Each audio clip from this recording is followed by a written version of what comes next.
What's up guys, and welcome back to TechPlant. Today is going to be a bootleg Serpa design 20-gallon tank terrarium conversion video. Let's check it out. Alright, so I had this 20-gallon tank sitting in my basement for about 5 or 6 years just collecting dust, and I recently saw a cool video on Serpa Design on how to convert this thing into kind of a vertical terrarium. Because this thing is so filthy, I decided to kind of clean it up first because I'm going to be putting all kinds of adhesive and expanding foam inside the tank, so you're going to want some really clear, clean glass for it to adhere to.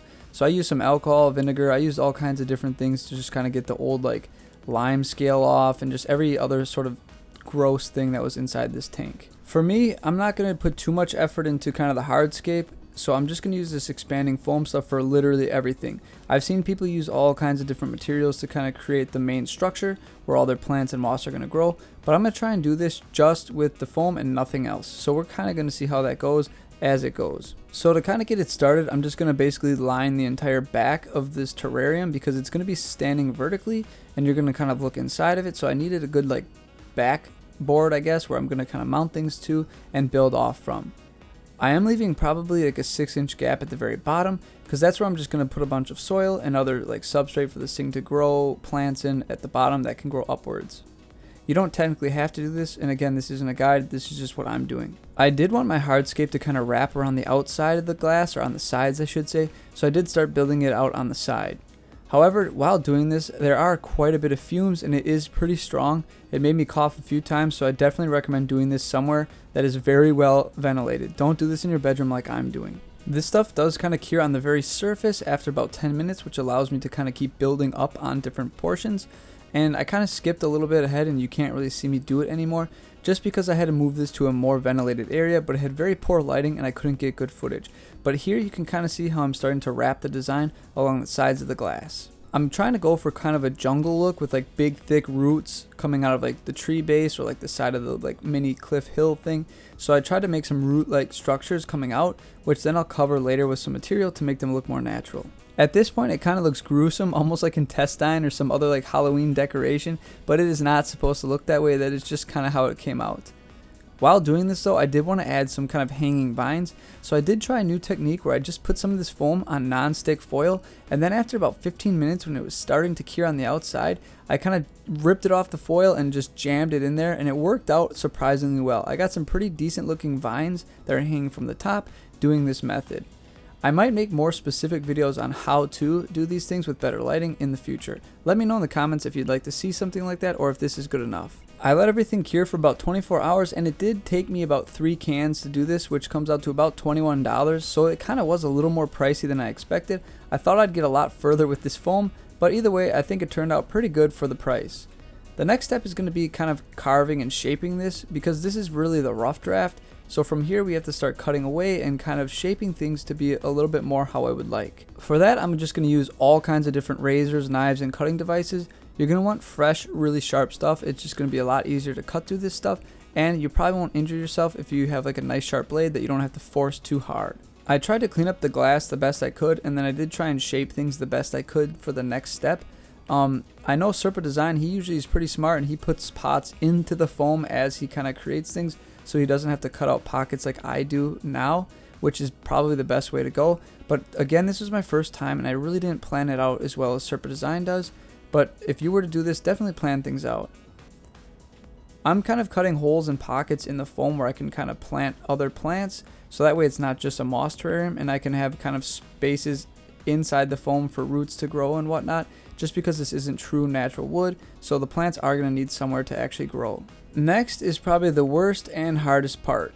We're going to take silicone, and this has to be 100% silicone without like mold and other inhibitors in it because you don't want it to like inhibit growth, so make sure it's just 100% pure silicone that's safe for aquariums and other things. But what you're going to do with this is you're going to rub it all over every inch of the foam, and you're going to use all kinds of substrates and kind of use the silicone to glue the substrates down. It's really messy, and I definitely recommend doing this in a place where you can actually breathe. I tried doing this in my bathroom with the window open and the exhaust fan on, and it did not help. I mean, I was coughing like crazy, and when you inhale that stuff, it really burns. Like, you can really feel it. So do be careful with this stuff and do it in a well-ventilated area. I chose coco coir, both like finely ground and more chunky stuff, plus a little sphagnum moss as my substrate of choice, and to try and make this look a little more natural. So again, all you're going to do is really just rub down every inch of foam with that silicone and make sure you got a good layer, and then you're going to kind of drop the substrate on it, and hopefully it should stick nicely. This is like the only way I've seen to really add nice substrate feel to any of your foam and to make it look a lot more natural. This is also done just to kind of give your mosses and other plants kind of places to root onto and grab onto. This kind of gives it a little more grippy and natural feel. Once you think you got it all lathered up and you got all your substrate glued down and it's nice, dry, and cured, now we can kind of add the front panels to this thing. Because it's a terrarium, we want to kind of keep some humidity inside, so we need some sort of cover. And your traditional like mesh cover is not going to work, so we have to make a plastic one. I just purchased some plexiglass from my local hardware store and cut it up into pieces.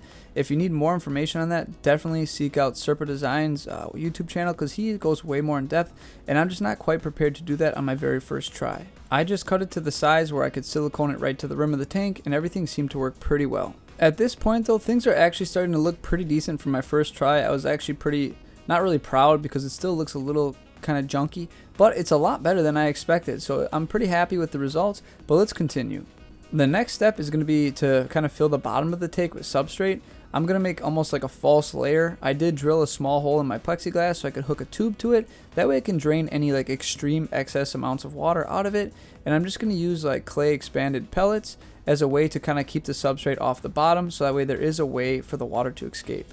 I'm using coconut fiber and leaves to kind of separate like the dirt and the real small stuff from the clay expanded pellets, just so it doesn't all fall into the cracks and just kind of soak up all the water anyways. This will be kind of my filter for my false bottom. From there, I just mixed up more of an airy mix, because we're going to be putting a lot of water into this thing to keep things humid and moist.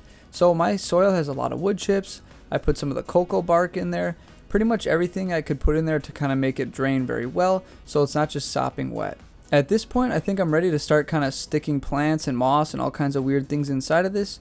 So I'm just going to kind of wet it down right off the get-go, so that way I can place stuff in there and it doesn't dry out so quickly.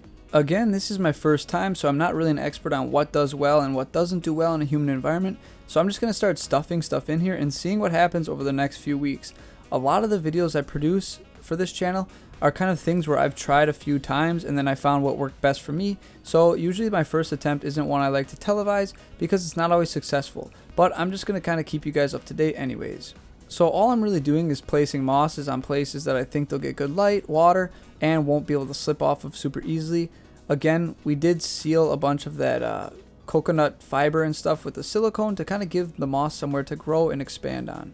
I did buy a couple ferns, and I did plant them in some of the pots I hollowed out, and I have some that grow kind of on rhizomes that I've filled into the little cracks, and so far I think they look pretty good. However, I don't know how well they're going to do in this terrarium over time, but we shall see. I am going to try and put a few vining plants in here, so I do have the small form of Monstera addisoni, so I'm going to put some of that in here, and I do have some satin pothos, so I'm going to throw some of that in there as well and kind of see how it does. I don't know or have any really big expectations, but maybe it'll take off and grow well. I did buy kind of a creeping fig on clearance, but a lot of it isn't doing too well, and it's the variegated kind, which I actually do not want. I do want this to be very green, so I did try and plant some in the bottom, and hopefully it'll grow around.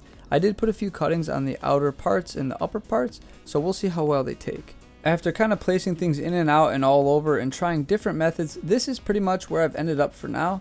I think it looks okay for my first attempt, and it definitely has a lot of time to grow in and really fill out, so hopefully it does. I really love the look of those ferns that are attached to the rhizome that I have in a few places on the left. I think they're absolutely beautiful, along with like the bird's nest fern and the other one that I have more in the back. I think they pop out and add a lot of dimension. Hopefully these mosses begin to kind of spread and take off. I'm pretty sure it'll take a little while, just because I collected some from outside where it was pretty cold at the time, so they might take a little bit to kind of jump back to life. I'll try and keep you guys up to date with this thing as plants either die or fail or do really well. I'll let you know. I do want to make more of these in the future too, now that I kind of learned a lot from doing the first one, and maybe sometime in the near future I'll make a guide on how to do it the right way. I'll probably have to consult a lot more Serpent design videos because he honestly is pretty darn good at this. Well guys, that pretty much sums up this video. I hope you enjoyed that build. If you did like stuff like this, I highly recommend checking out Serpent Design. He does all kinds of amazing terrarium styled stuff, and it's always really great content. I'll try and keep you guys updated on this. Hopefully it fills in quite nicely. I think it already looks kind of alright and nice, but I think as things go on, it'll be even better. As always guys, may your plants grow strong and healthy. I'll see you next time.